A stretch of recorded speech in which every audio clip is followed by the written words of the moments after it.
Welcome to the Get Out Swim podcast, where we discuss all aspects of competitive swimming. I'm Seamus T. Quinn, and I'm a former Division I swimmer and current college and age group swim coach. Today, I'm joined by head coach of Connecticut College women's swimming, Mindy Williams. Mindy is in her second season as head coach of Connecticut College women's swimming. Before arriving in Connecticut, Mindy experienced tremendous growth and success as head coach at both Simmons University and Regis College.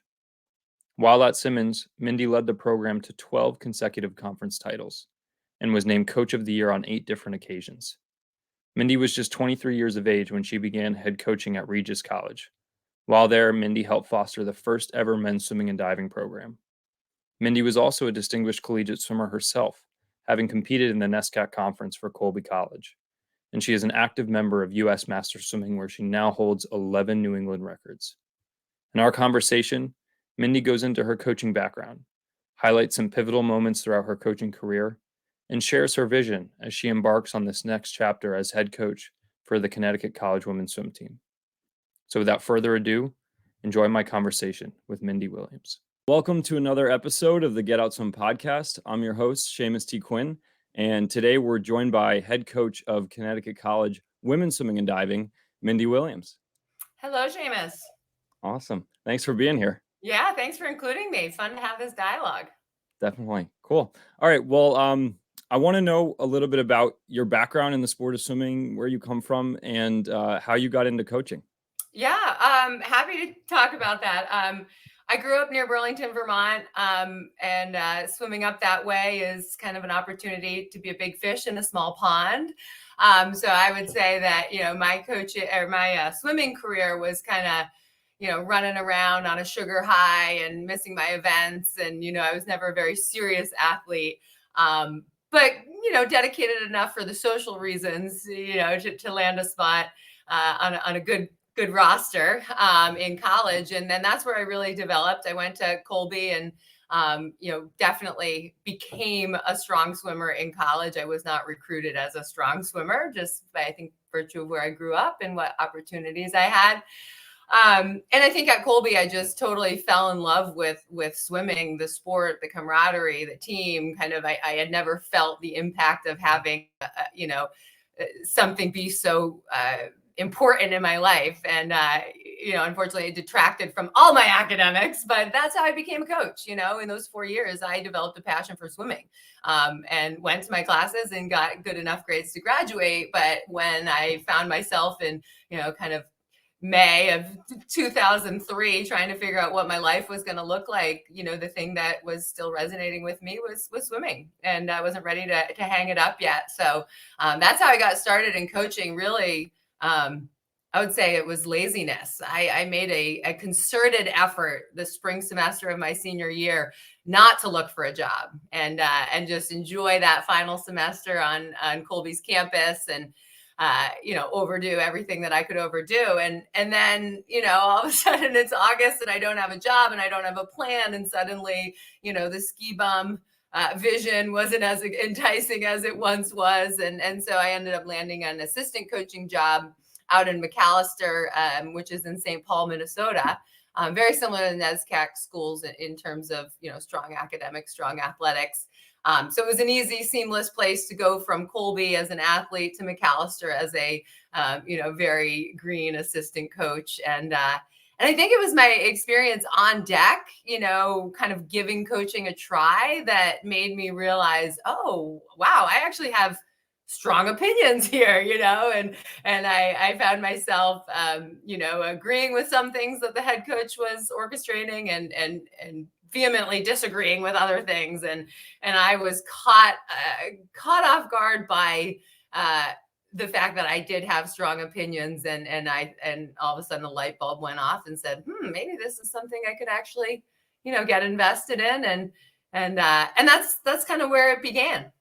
You continued swimming at the master's level, post sort of the college swimming experience. So are you still active in swimming now, or is that? Yeah, I think if you talk to my training group, they would say I'm not active, but I've definitely been very prominent, kind of in the New England Masters swimming community. For me, it's a huge social outlet. It's a great way for me to kind of iron out some of the issues I'm running into with my athletes. If I have a kid that's struggling with a turn or, kind of working on some propulsion that we can't quite nail, I find getting in the water and playing around with it myself can kind of get me those answers. And it's just, I feel motivated by the athletes when I see them working really hard and achieving their goals and, coming on deck every day with strong bodies. It definitely makes me want to follow suit a little bit. And I'm certainly not continuing to walk the walk, but trying hard to keep my hand in the sport. I haven't quite found my training partners down here in Connecticut, but I got a whole slew of people up in New Hampshire where I've recently spent a lot of time. So touch and go, but I'll be a master swimmer for life. That's great. Awesome. Yeah, I think that was a good point about being able to sort of have a feel for the water still whenever you're coaching. It's nice to put whatever you're coaching into perspective if you can when you're swimming. So I certainly resonate with that. Whenever I try and make a point to one of my swimmers on a certain drill or technique, I like to think about it in my own perspective. And so if I can, access a pool and sort of get into some swimming of my own, I think it's a really nice thing to do. So yeah, it's a great tool. And I don't think a lot of coaches take advantage of it, and I've had some humbling experiences too. I recall about 5 years ago or so, putting a team through what I thought was a reasonable breath control drill. And when they failed miserably and I got pretty upset along the way and probably not my finest moments as a coach, but hopped in that night to attempt the set so that the next day I could say, hey, you bunch of weenies, but oh no, it actually was truly impossible. And I had to kind of eat it, come in the next day and say, hey, about that breath control set, my apologies. And I think the team loved that, it just made me human to them. And it just kind of makes me rethink some of the things, what if I can't do it, can I expect them to do it? At this point, yes. I love that. Yeah. Well, so this will be your second season as head coach of Connecticut College Women's Swim and Diving program. You joined back in 2021 as the associate head coach of both men's and women's program, but since Con has split, and so now Coach Benvenuti has the head coaching reins for the men's program, and you're the head coach of the women's program. So I wanted to ask you, you're no stranger to leading a program. Before joining Con, you were the head coach at Simmons University for 13 seasons and Regis College for 4 seasons. So talk to me about your experiences at both Simmons and Regis and sort of how they inform your coaching today. Thanks for asking that. I've had a good time in my career kind of taking a program that needs some development and bringing it up the ranks. And I've had some success with that. But like you said, at Regis and at Simmons, but certainly, finding this gateway into the NESCAC was something I've been, I get dreaming about, not put too much glory on the conference, but, having swum in the NESCAC and the opportunity to kind of be back coaching was just such a win-win. And, I think my career at Regis, 4 years there, that was a great place for me to get my feet wet as a coach, build some confidence. I started there at, age 23. So I didn't have a ton of mentoring and definitely had to made a lot of mistakes, I would say, those first 4 years, the hard way. But there was a lot of growth there. And then when I started at Simmons, it was kind of, I would say, competitively one step ahead of where I was, but not where I wanted to be necessarily. But as I grew the program and started to get some stronger prospects and a larger roster and people who were there for the right reasons, we got a ton of momentum. And so I would say, at Regis, that was a great landing spot to make some mistakes early in my career, with a very young program.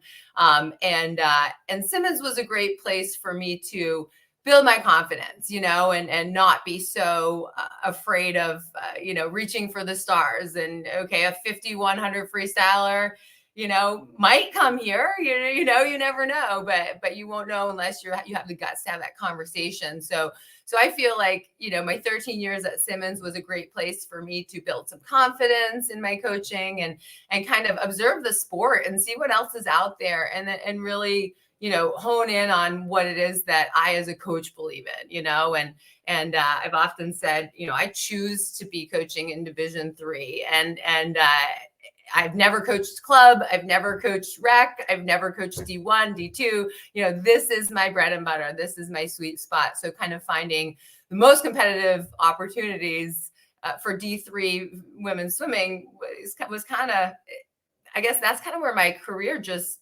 organically went, So I think, a lot has influenced my coaching, like anybody, the longer you're in it, the more experiences you have, and it kind of makes you a little wiser the next time around. And I think, advocating for the student athletes is something that I kind of learned in my time at Simmons as well. At Connecticut College, I'm so lucky that the school really supports the student athletes, and the faculty understand that, there's not a lot of conflict, and that these students are really great in the classroom. And there's not a whole lot that I'm feeling like I need to do, to vouch for the team and their efforts and what they're trying to do. But at my former institutions, I did feel like that was part of the role, is to say, hey, gone are the days of, pounding your creatine in the locker room and skipping class to get to practice. And, that jock mentality isn't there anymore. And I think I've had to kind of be a voice in that for my athletes in the past. And like I said, I'm lucky enough that the fabric at Connecticut College is woven in such a way that the student athletes are a little bit better supported. But that's been kind of a surprising aspect, I think, to coaching is and it's all passion based, it's all, you get your heart in it, you get these 17-year-olds that don't know what they want, and they bend over backwards to pour their heart and soul into the team, and it just perpetuates itself, to want to kind of bring these guys to the next level. So, and then I would say the other thing at Simmons that I learned for 13 years there was kind of that work-life balance, and, not to sell the soul to the university, it still is a job at the end of the day.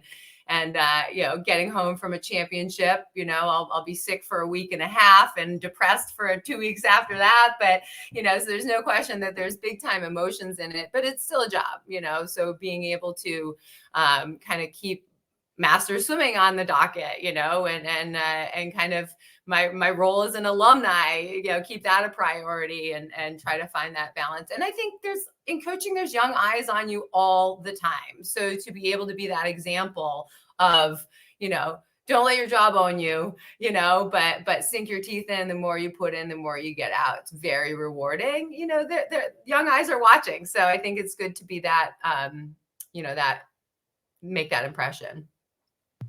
Yeah. No, that's a great perspective.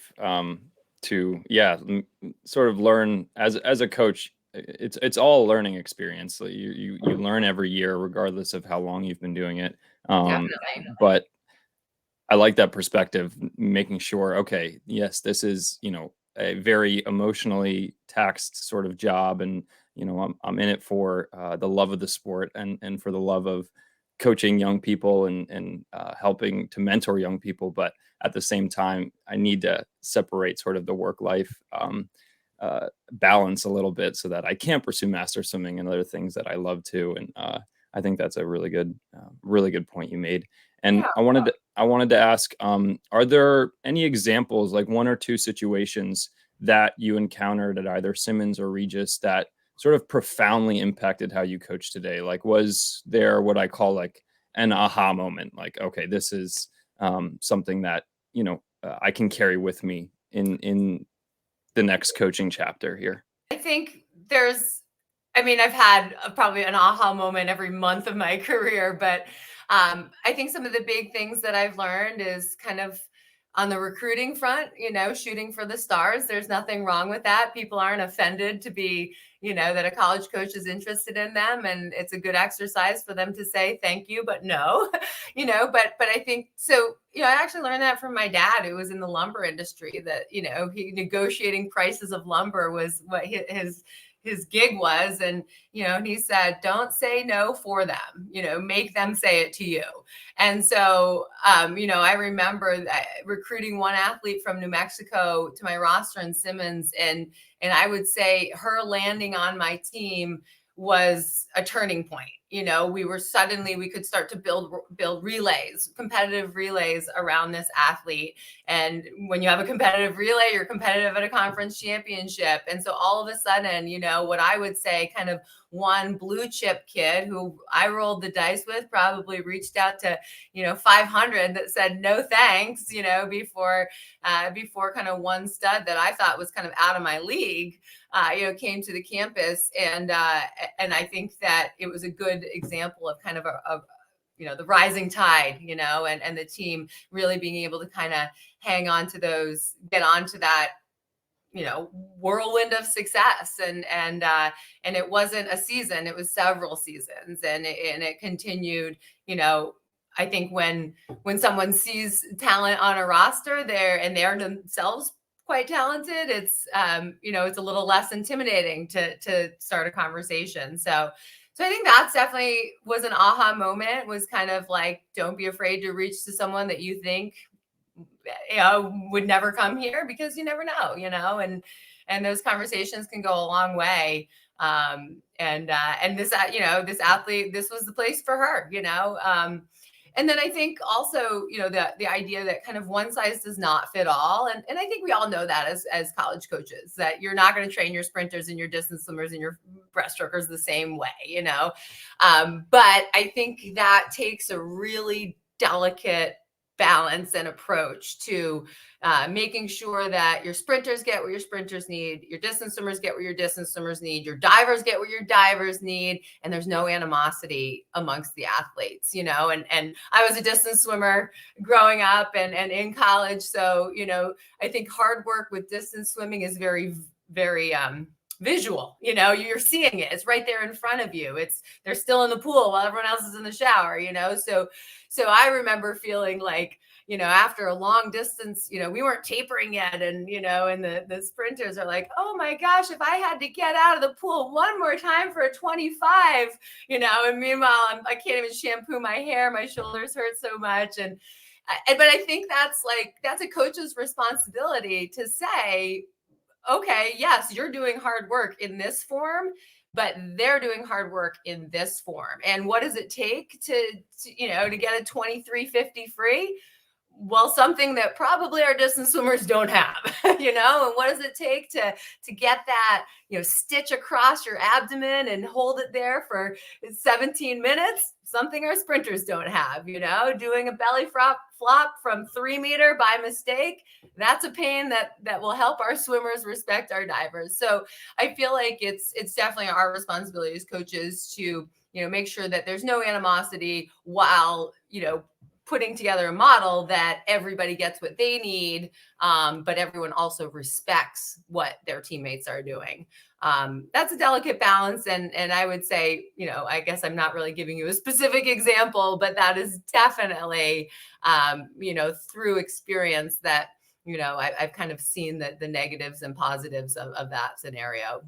Yeah, no need for a specific example on that front. I think, yeah, like you said, as college coaches, it's probably universal language where it's we're dealing with all different types of athletes and types of people, and it can't be a one size fits all, or else that just, it, like you said, it wouldn't work, because we're just dealing with different levels of swimmers and different types of swimmers. And that's why, swimming is such a cool sport, because we're able to get up and cheer for, a 50 freestyle and have it be loud, and it's over in 22, 23 seconds. But then we can just be as loud for a mile, and that can last for 16, 17 minutes. So yeah, absolutely. And recognizing, what your teammates can do that you cannot, I think is a great way to build that respect and that foundation, which is so important to just the general culture. Yeah, absolutely. And I liked your point too about being ambitious in recruiting. And I think for a lot of people who haven't experienced being a college coach, I would say recruiting is a massive undertaking as a college coach. I mean, there's a lot of different hats we wear as college coaches, and certainly coaching is sort of that main priority. But recruiting is right up there too. I mean, that is a full-time job within itself. I can Definitely. speak from experience. I mean, being ambitious on the recruiting front is how you build the program that you want to build, and that's how you bring in those athletes that can help maybe change sort of change the landscape of your program if you're looking to build future national qualifiers or conference champions, and especially when it comes to relay swimmers. I mean, these are all really important factors that we take in as college coaches. Definitely. But yeah, I really I like that perspective that you gave there. And so transitioning a little bit, I think it's important to note like um, there is there has been and there still is a disproportionate amount of male head coaches in collegiate swimming compared to women head coaches. And so I wanted to ask, do you feel a certain level of pride or responsibility or even just excitement about being part of this, what I see as a growing roster of head female coaches? Yeah, definitely. I mean, when I started at Con in 2021, there were 11 men coaching 11 women's programs. And, since then, Hannah's taken the job at Trinity, Vanessa's gotten in at Wesleyan, and I've been offered the head coach at Con. So, that was just a snapshot in time. It hasn't always been, 100%, but there's no question in my mind that, like you said, it is a male dominated profession. And I think, as we talked about a little bit earlier in the podcast, young eyes are watching, and I think to be an example to young female athletes who, can see that this is an option, this is a track, and also just a different perspective in terms of what I can provide them. I think my career has gone in an interesting way that I have just kind of organically become a coach that serves women's rosters. That's not what I set out to do. I coached a women's team at Regis. I coached a women's team at Simmons. I'm now coaching a women's team at Con.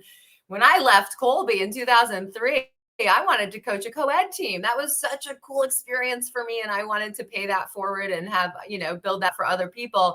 Organically through my career, I've kind of just ended up as a women's coach and been able to have some good traction there. So I definitely feel myself in this kind of position of, don't mess this up, be as good as everyone around you. I think Hannah and Vanessa and I are going to end up leaning on one another a little bit more than we might typically.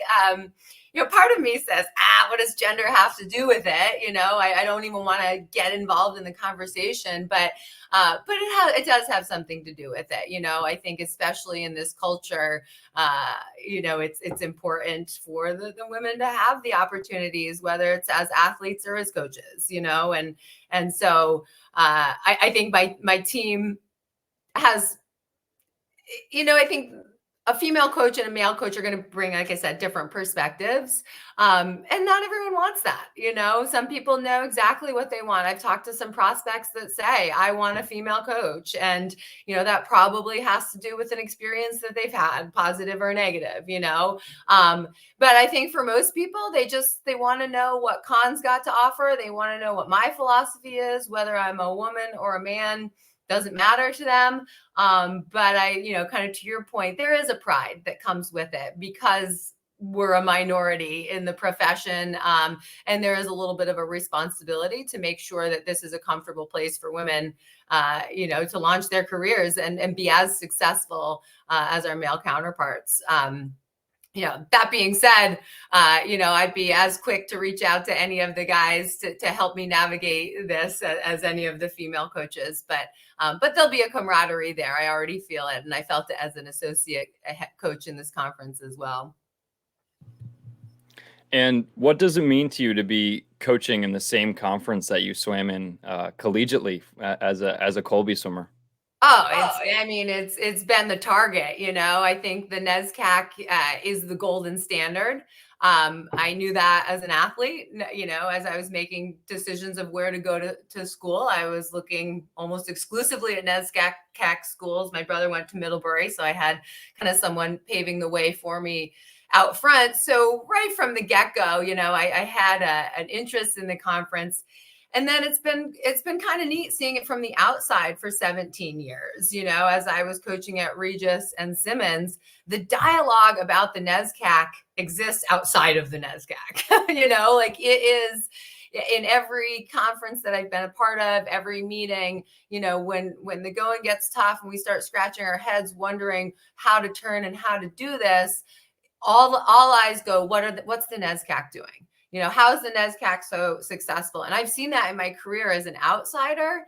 So obviously I want to get back. It's the best swimming conference, that's my opinion, but I think there's a lot of stats that might back that up, just top to bottom. It's just such a strong conference, and it values things that match, what's so interesting to me. So it's such a privilege to be back coaching in the NESCAC, having swum in the NESCAC. I think some of the things I particularly enjoy about it, certainly my relationship with Tom Burton. He's the coach at Colby, and I would say we came in as freshmen together. He started my freshman year. I like to think I might hold a special place in his heart because of that. But it's just so fun to be a coaching colleague with somebody who was, the mentor to me in my athletic career. And then to just kind of, I can't even say his name, Tom, with a straight face, because I was told in 1999 to not call him Tom. He would be referred to as Coach or Coach Burton. And so that dynamic has been really fun for me.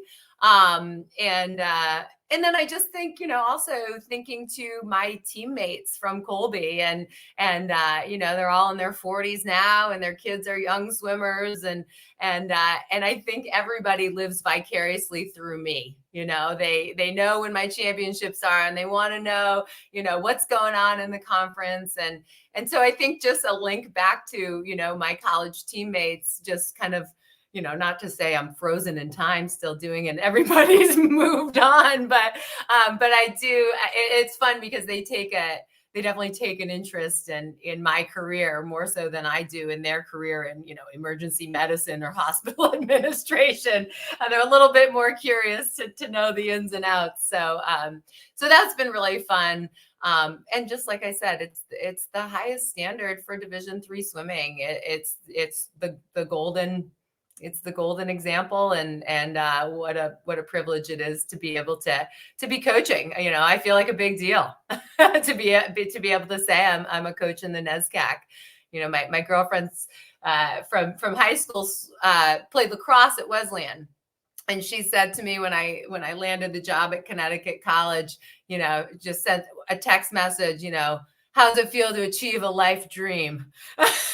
Which I kind of laughed, and I was like, was this my life dream? But she knew that, that is the standard for me, was to get back and coach at this level. And it feels awesome. Yeah, that's great. Yeah. I mean, being in this conference is I just think it's so special. Like, even having experienced being here for 2 years, like coaching alongside Peter at Wesleyan. And I said this in, I think, the last podcast too. It's such a awesome atmosphere to be a part of, especially when we get to the conference championships. I mean, you have 11 teams. Like, the depth of the conference alone speaks for itself, and the atmosphere that provides when you have, teams that are vying for some of the top spots in the conference, but then also just, having battles at various, stages within the conference, and people are shooting for personal bests as we do in swimming, and trying to make national cuts or whatever it is. Like, there's so much going on that it just really makes this really special environment that just creates like life, lasting impressions in your mind. And certainly thinking back to like last year's NESCACs, I mean, those are memories that I'll remember, for as long as I live, I think. I mean, those are really cool meets, and I didn't even swim in them, but I just love being a part of them. So, Yeah, um, oh, I couldn't agree with you more, Seamus. And I think there's, one thing that's so unique about the conference is while it's cutthroat swimming and these athletes, so many of them that are making top 8, top 16, they would have a roster spot in a D1 program, no problem, but they're choosing this. And so while the swimming is such a high, and diving is, such a high caliber, and the conference is quite polished, at the same time, there's just so much respect amongst programs, and there's so much camaraderie amongst coaches. And there's definitely something about the conference. I mean, look at the bios of the 11, 12, actually, I guess, NESCAC head coaches. Half of them swam at NESCAC schools, and there's no allegiance there.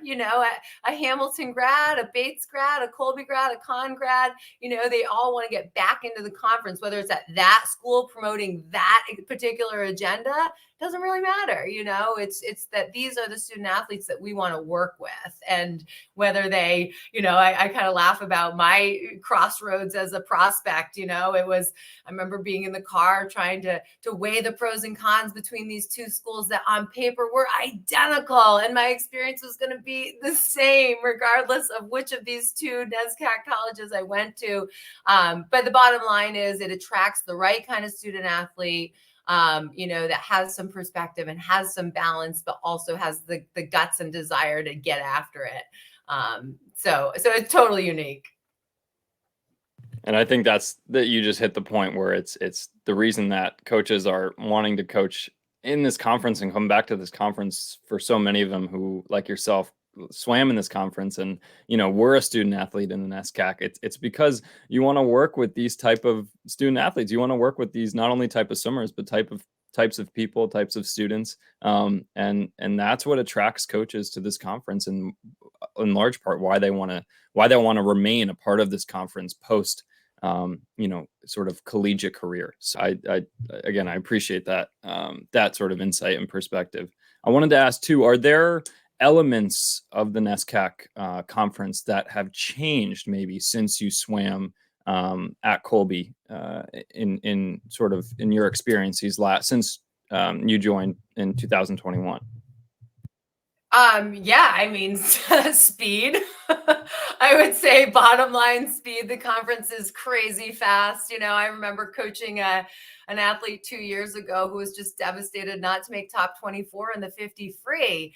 I said, it's the 50 free, and it's at NESCACs. Every single one of these teams has 8 solid 50 freestylers so they can field relays. Like, that sucks for you. Any other conference, you'd be in, making finals, but you happen to be amongst the best. Lucky you. But that's a hard conversation to have. But I think it just goes to show the depth of the conference is insane, especially in the sprint events where we're fielding these strong relays. It's hard to penetrate that, but so I think just speed. I mean, I was flabbergasted before I even started coaching at Con, getting into the stands as, just a fan and an alum of Colby. I remember watching, a NESCAC championships. Actually, it was at Wesleyan, and I remember thinking, wow, I was a pretty solid athlete in the day, and I wouldn't even make top 24. Like the standard to get points in this conference is just insane. But so great, and in terms of promoting Division III athletics, I think it's just so powerful. We have as a conference, we just have such a strong foot to stand on, to say, yeah, you can. Division I's great. There are these tremendous opportunities, but gone are the days where Division I is fastest, Division II is second fastest, Division III is third fastest. I think that a mature student athlete who knows what they want can find a program within those parameters that isn't necessarily selling yourself to the the team, keeping some balance. But yeah, I would say that the biggest component is just the speed of the conference is nuts. I was lucky. I had 1 year as with the old New Englands, and then in my sophomore year as an athlete, we broke into NESCAC NUMAC and kind of made that transition.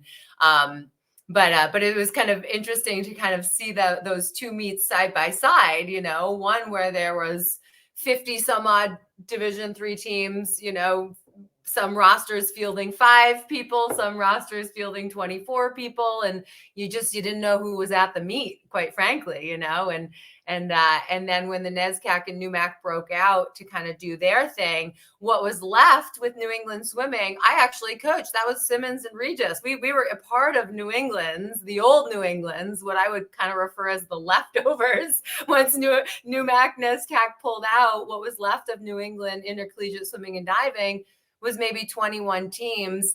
And for a long time, that meet was really cool because if a record dropped, a meet record, it was a Williams record or an Amherst record or a Tufts record. It was those teams were long gone. So they left a legacy in New England swimming for all to see. I think I was educating my non-NESCAC athletes about what the NESCAC was all about.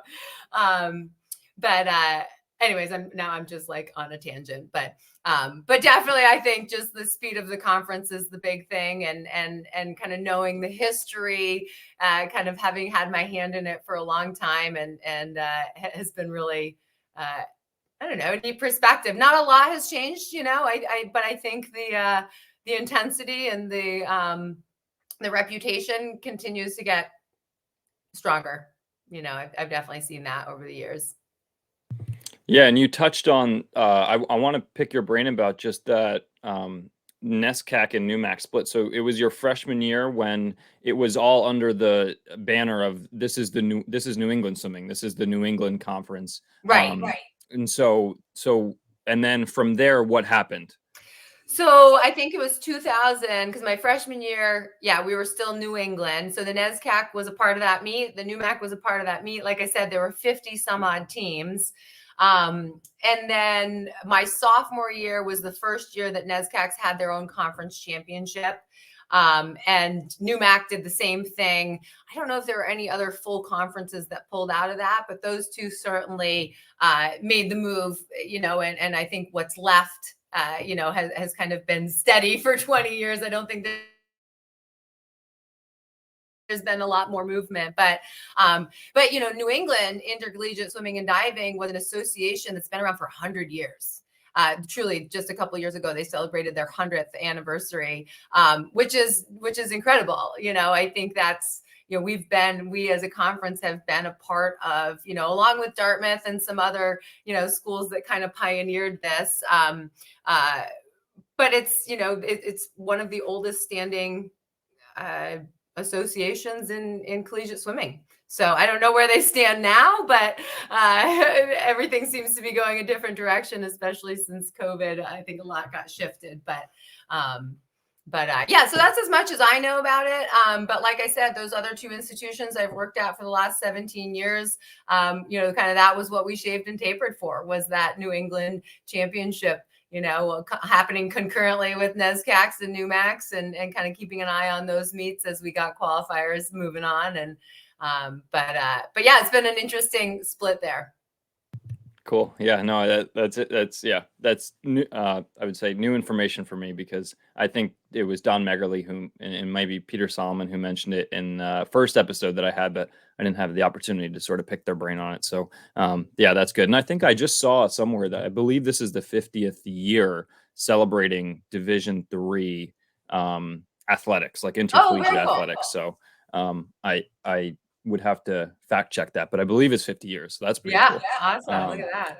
Yeah. So, all right. Well, I wanted to ask you, about this move to Connecticut College, because it is still recent, and this is really still like the sort of emergence of a new coaching chapter for you, and it is exciting. And so, I wanted to ask, what attracted you to Connecticut College? Was there anything about the community, the team, or school that surprised you?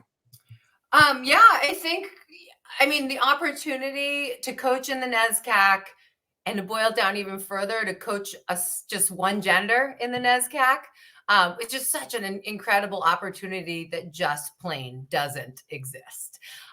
So I had to pounce at it. And I'm really grateful to Mark Benvenuti for, starting a dialogue. We had a mutual colleague kind of introduce us, and in our conversation, I really didn't have a whole lot of interest in leaving a job that I had been sitting pretty for a while and, was getting pretty comfortable with, and, kind of leaving that role for an associate head coaching position, which might be a lateral step, if not a little bit of a step back. But the dialogue was clear from the get-go that this was not an associate head coaching position. It was listed as such so that, we could get someone in there to build the women's team and ultimately split. So the dialogue from the get-go was, to be the women's coach for Con. We're excited that our administration saw our hard work, and after 15 months, kind of gave us the green light to split the program. At that point, I became the head women's coach, and Coach Benvenuti was kind of freed up to just focus on the men's team. We anticipated that process happening for 3 years. So the fact that it was after 15 months was fabulous. That's what we wanted, because we, our vision, we had the blinders on for our vision to begin with. So getting the administration on board with it was key. But yeah, I just, to be able to just focus on the women's team is a luxury. I know that. Mark and I have talked about it at length in the office. Most head coaches at Division III are spread a little thin amongst two different programs, men and women. And I think what we've been able to do is kind of double up what we can do on the recruiting front. Those numbers are evident in kind of what our rosters look like this year. And we've been able to double up what we can do in terms of giving the team attention, and kind of serving each of the student athletes. So no question that I appreciate the position that I'm in. I know that it's not a typical one, and I know that it's probably viewed as pretty desirable, but and I also like the idea that Con is not at the top of the NESCAC, and there's a little bit of room to get us going, and I think that's something that really ignited me when Mark Benvenuti and I were having conversations through the hiring process. Is Con is looking for a way to get competitive within this cutthroat conference. But we have to get creative, if we just do the traditional routes of kind of train harder, recruit faster athletes, yeah, that will make your team better. But there's got to be some other avenues. And so the idea that Con is thinking a little bit outside the box to create a model that could have a competitive advantage was just super attractive to me. I think I talked a little bit earlier about how important it is to kind of have the administration behind you. And I feel like Coach Benvenuti and I are moving one direction with the program, and the department is clearly pushing us that direction versus, kind of having an agenda that's maybe not in line with the department, which has certainly been something I've experienced in other places in my career. So I just feel a ton of support there. I love that there's a little project, that it's not just come on in and here are the keys to the car and go. That really appeals to me.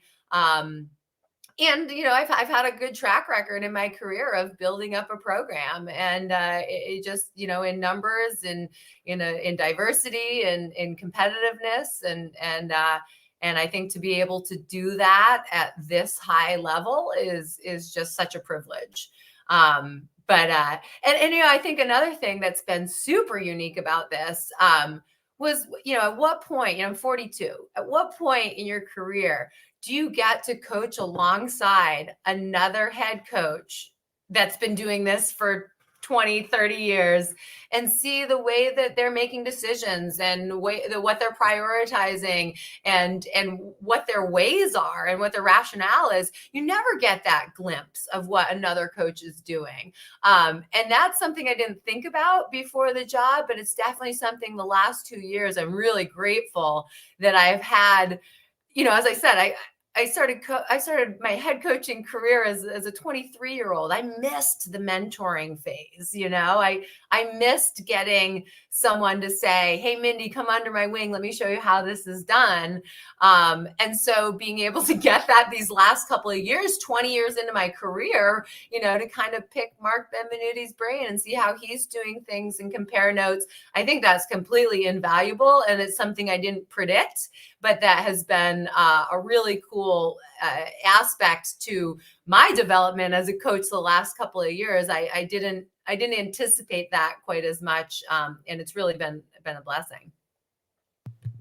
Yeah, no, it's a nice, I think, situation that you have there where you both are at a position where you don't want to be, an associate head coach, an assistant coach, like that sort of lateral step that you said after being really comfortable at Simmons and having, your position there be very solidified and know exactly what you're doing there. But I think, yeah, to be in a position where, you both are solidified head coaches, you want to be able to run your program, but to be able to, still have the mentorship and sort of like the colleagueship of bouncing ideas off of each other and stuff like that. Like, is that something that you two do frequently, is sort of be in the office and sort of bounce ideas off of each other or just ask questions? Are you guys very sort of just open in that regard? Yeah, definitely. I mean, Mark likes to talk swimming much more than I do.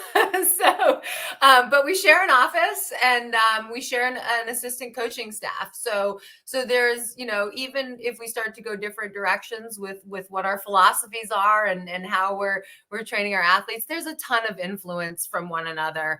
I think just organically there's dialogue. I weigh in whether I'm welcome to or not on conversations that I overhear him having with his athletes, and vice versa. And I can't even tell you how many times I kind of overhear something and I say, "Oh, that's a good reminder. I should mention that to my women," or like, "Oh, what a great set. Like, they didn't go after it the way that the men did. How can I, influence that a little bit?" Like, we definitely bounce ideas off of each other, and we're forced to collaborate on a lot of things. We have so many shared resources that, an 8-lane pool being one of them, that, we're never going to be able to just work in parallel. We're always going to have to ebb and flow with ideas and stuff. And luckily we get along really well, and we respect one another. So the dynamics in the office are really fun. I think Coach Benvenuti said the other day, I look forward to kind of transitioning to kind of the fun uncle role, with the women's team. And that's how I feel with the men's team. Those aren't my athletes. They're not my problem, but they are, in my pool every day. And they and there is a relationship that should occur there. And so it's a cool dynamic. But yeah, there's no question that Mark and I bounce ideas off of each other, and kicking up the feet and saying, how would you handle this situation? That's just really awesome. It's great. I know those conversations happen between head coaches and assistant coaches, or between swim coaches and soccer coaches, but to be able to have somebody else who in real time is dealing with the exact same things that I am, I think are pretty cool. And there's also some contrast, like we were talking to our teams separately the other day about kind of conduct when recruits are on campus and things like that.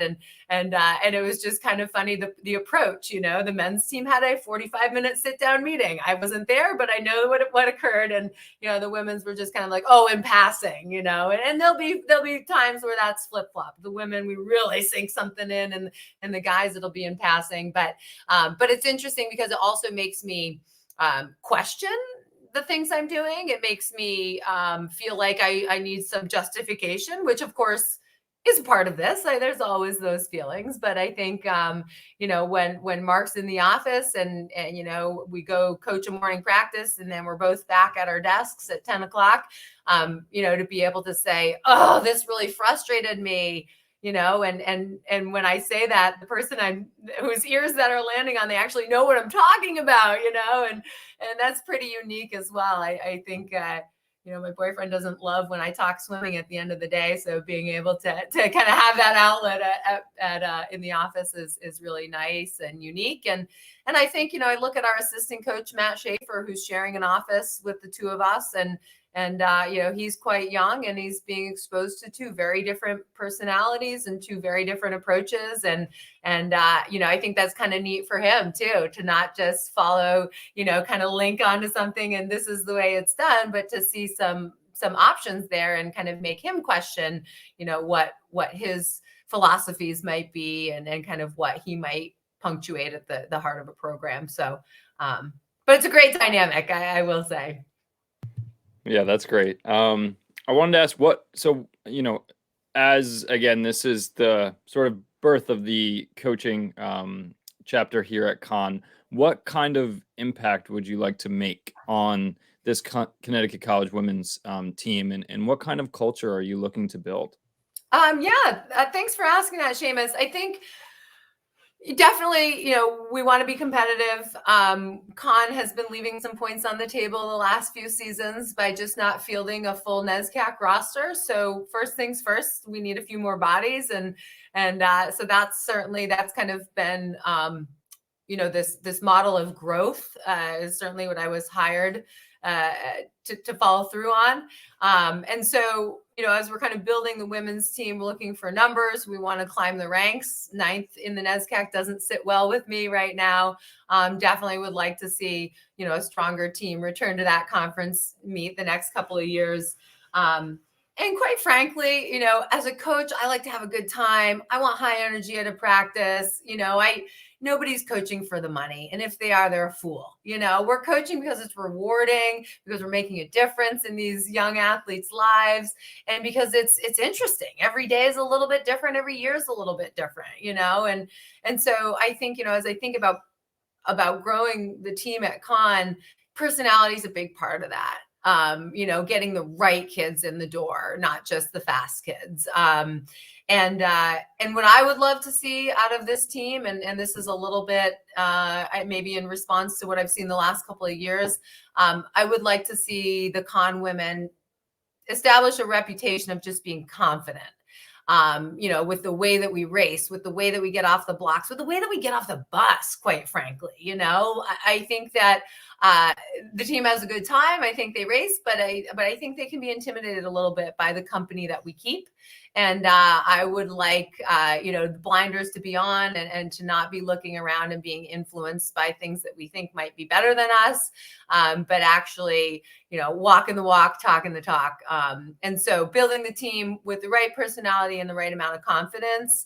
Obviously, this is starting on the recruiting front, which, as you said, is a full-time job in and of itself. I used to hate recruiting until I got good at it, until I realized that it can be really rewarding, and I think our families don't always love it when, there's a recruit on campus for 3 hours and sorry, hon, this is the most important person to me for the next 3 hours, but I think having the conversations early in the recruiting process and being able to figure out if this is a place that you're going to be comfortable, that you're going to be challenged, that you're going to be able to meet your goals. That's where it starts. So we've got a lot of ambitions. I don't know that our game plan is dialed in quite yet, but I think between, the coaching model that we've just established this past January, and the momentum that we feel from our department, I think we could do some pretty cool things with the program.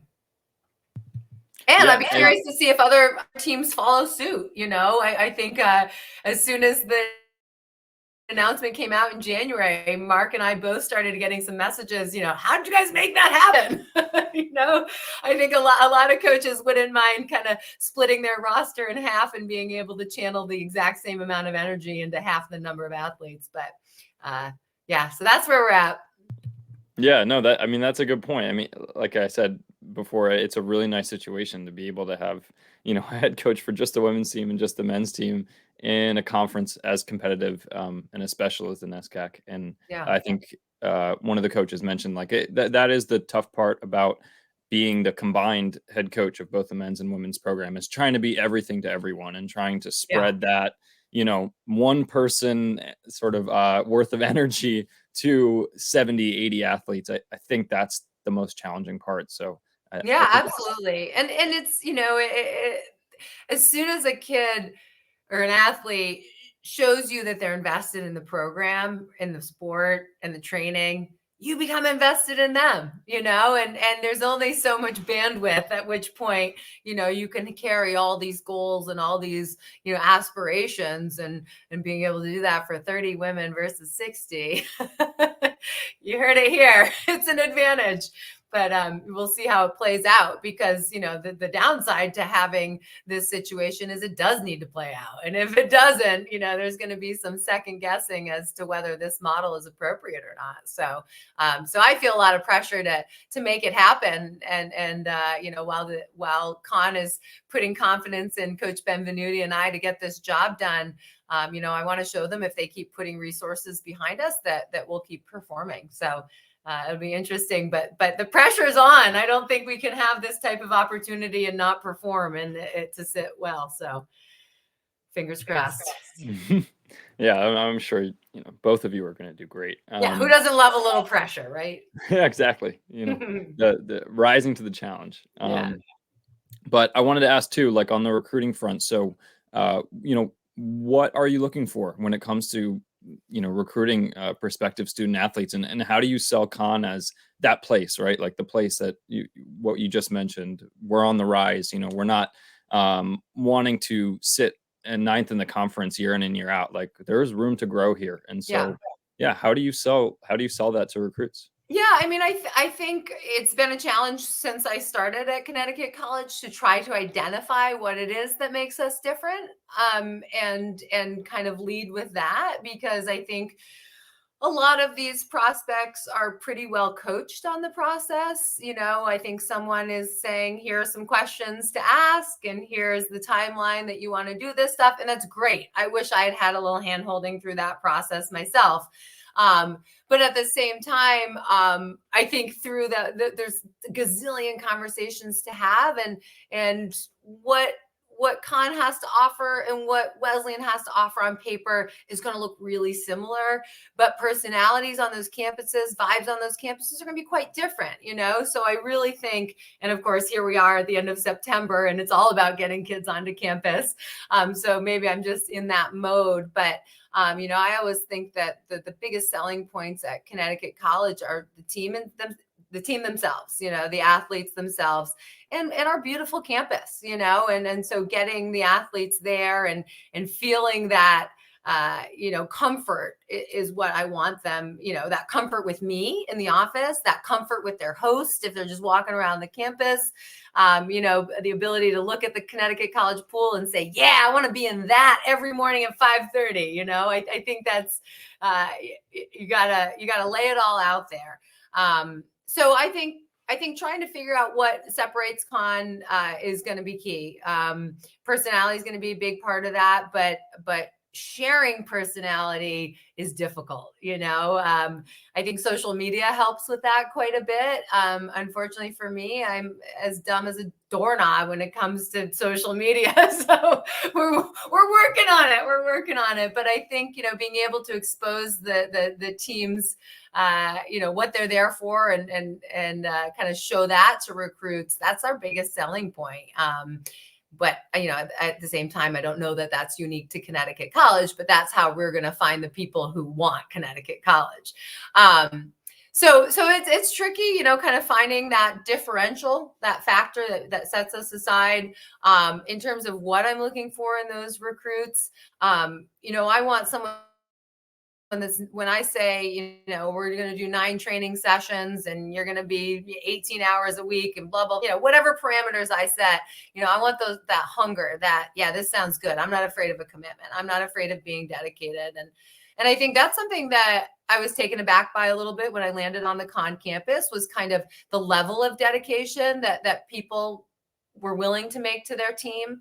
Obviously they're in college for the academics, but swimming was the very next priority after classes. And I felt that on our campus. Thank you, Mark Benvenuti, for creating that culture. But that's something, we want to kind of continue to lead with and keep up front. So anyways, I'm losing my train of thought, Seamus, but I think, bottom line with getting the recruits in the door that we want, not afraid to make that commitment. And that I often will say, if you're not a hard worker, you're an outlier, and that you don't need to hear that from me. Your teammates will identify that day one, and so definitely looking for that. I love athletes that are comfortable talking to me. If I say, here's what the practice schedule is, and that scares an 18-year-old, that's not good. That's not good. I want that 18-year-old to come into my office and say, hey, practice schedule looks good. A little bit of a conflict here. Can we work on it? They have a voice. They're advocating for themselves. We're starting to build a relationship. And the answer is yes, of course, I'm going to work with you on that. So that's like, I mentioned kind of building a team with confidence in terms of what I want. I want people to look at Connecticut College and be like, wow, those women are polished. Those women are ready to race, and like I said, from the moment we get off the bus, I want that reputation to follow us. And I think that starts with recruiting too, and finding the athletes that want that type of trajectory and that want to stand tall behind the blocks and be a part of that. So, it's delicate though, because we coaches get so blinded by the numbers. You see a fast time and you're like, yeah, I want that on my roster. But if the personality doesn't jive, that's a problem that you're going to bring onto your roster. So it's a super delicate balance to kind of, and it takes a lot of hours to just make sure that you suss them out and get the right people. And there's a lot of heartbreak. Ben Venuti and I joke about the breakups that occur. These 3 recruits broke up with me today. And, but at this point, that's welcome. It just means that it's not a fit, and it's identifying those that feel like it is a fit. But we're all in the challenge of figuring that one out. Yeah, no, I love it. That's great. As we wrap up here, I just want to ask, are you a fan of get out swims? And if so, have you had any favorite get out swim moments throughout your coaching career? Yeah, I love that, Seamus. I love that the name of your podcast is the Get Out Swim. And huge fan. I think I would guess most coaches are. I mean, I would say that the best thing about a Get Out Swim is the excessive celebration that occurs if successful. It's just so comical to me that, a practice off or a couple hours back in your life can carry that type of weight. But that's the type of thing where, you see the athletes are willing to do something for their teammates, and I remember Carolyn Plant getting our 400 IM record in college in a get out swim, the school record in practice, let the team out, I love that. But I'm a huge fan of it. I think, as you see your athletes break down and you sense a need for giving them an afternoon off or a break off, I think putting a little bit of fun into the mix and seeing who will rise to the challenge can be a really fun way to award them a day off. I recall it was years ago, an athlete, this was my favorite get out swim, though it's probably some sort of violation, but we'll just say it was a different time and a different set of rules. But my athlete, rolled into my office early in the day. She's wearing a really cute little black jacket. I said, oh, I love that jacket. She said, oh, it's new. I just got it, and I said, oh, it's cool, end of story. We're at practice that afternoon, and the team we're in the middle of January, double sessions. And this is years ago at Simmons, and they're just busted up and they desperately, need a break. And I said, all right, listen, I'll cancel tomorrow's practice if in 30 minutes that jacket that Laura List was wearing is in my size in my office. There's $80 on my desk. And if I can get that jacket in 30 minutes, no practice tomorrow. And before I could even finish dropping the proposal onto the team, I had 2 athletes that were up and out of the pool and in the locker room, and I never saw them again. And the team sat in the hot tub. We started the pace clock, 30-second countdown. This is in downtown Boston. And I don't know how these 2 athletes did it, but they got to Lululemon on Newbury Street, bought the jacket with my money. I don't know how they did it. I think there was an Uber, maybe there was a cab ride if that was the day. And the whole team waited in the hot tub for the 30 minutes, just biting their nails, rooting them on, no communication as to whether this was effective.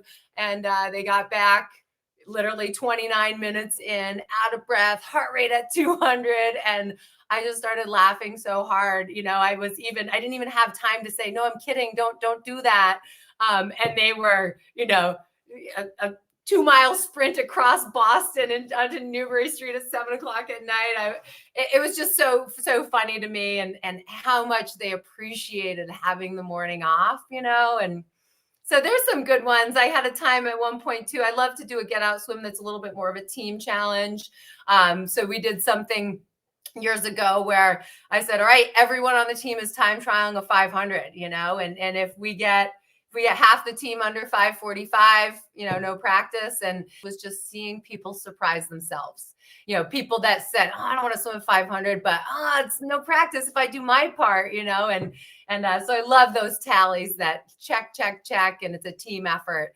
Not to say that putting the pressure on one athlete and seeing if they can perform isn't a good thing to do as well, but those are a couple of the ones that I've felt pretty comfortable about. The one trying to get people under 5:45 in the 500 was simply, I had a top 10 list of times that I was sharing with my prospects, and I just found our 500 dropped off immediately. 3 fast times and then nothing. So I was trying to put some more people into these events to try to improve our profile, and I got a lot of fodder, a lot of opportunities out of those 500 time trials. So yeah, love the get out swim. Bottom line. Love it. Love to hear it. Yeah, it's getting there's one thing to get, like you said, one person up and into a get out swim sort of environment with the whole team cheering them on, but to get, the whole team involved is creates a whole nother atmosphere. And I think, yeah, to your point of going all the way down to Lululemon in 30 minutes to get the black jacket, it's safe to say swimmers will do just about anything to have that practice off. In the thick of training. So that's a cool. And the team celebrations that go on with a successful get out swim are, how can your heart not crawl out of your chest when you see that camaraderie that comes with, the mutual excitement of not having to get in the water the next day or that afternoon. Yeah, absolutely. It's it's second to none. I would say that and an intense conference race or something. Oh, totally. I would say a swim off. Honestly, when I think of like the get out swim sort of environment, it's really like that. I mean, it's just unique. You can't even, I don't think, compare that to like an actual race environment, but I would say like that in a swim off maybe would be sort of comparable, because a swim off. Yeah, definitely. And then it brings a different set of traits to the forefront, and I have been thinking a lot about, ways to identify my athletes who have grit, and sets to put them through to figure out who's got the guts. But like you're saying, Seamus, those get out swims, those swim offs, like that's a different scenario that brings different traits to the surface. And that's really cool to see out of your athletes, and it's all pressure based, can you do it for yourself? Can you do it for your team? And it's a different atmosphere. And so different results ensue. Yeah, definitely. Well, this has been great. I just wanted to see if there's anything else you'd like to add before we wrap up. But other than that, this has been really fun. Seamus, I really appreciate the opportunity to chat with you. And this is a really cool podcast. What is your plan for it? Where are you going with the podcast? Yeah, good question. I mean, I think I mentioned this when I first released this, but this is just something that I've always wanted to do. I just really love listening to podcasts. I love being able to attach, I guess like a part of me towards, someone who hosts podcasts and seeing what kind of interviews they get on. So my hope with this is to just, be able to tell more stories within the sport of swimming. I think, there's obviously a lot of attention from big media outlets on sort of the stars of our sport, and maybe more of the the Division I sort of scope of swimming. But I think Division III, and like just starting in the NESCAC where I coached, is a really cool place to just share stories, both on the the coaching perspective and the athlete perspective, past or current, and current. So yeah, my goal is to just start here and see where it takes me. I love it. That's awesome. Well, I think anyone who's promoting our sport and the ins and outs, is doing something good for us. So thanks for getting the dialogue going. Definitely. Yeah. And thanks for joining me. And yeah, excited to follow along with Con women's swimming this season, and look forward to seeing some great things from your team and greater NESCAC too. Awesome. Thanks so much, Seamus.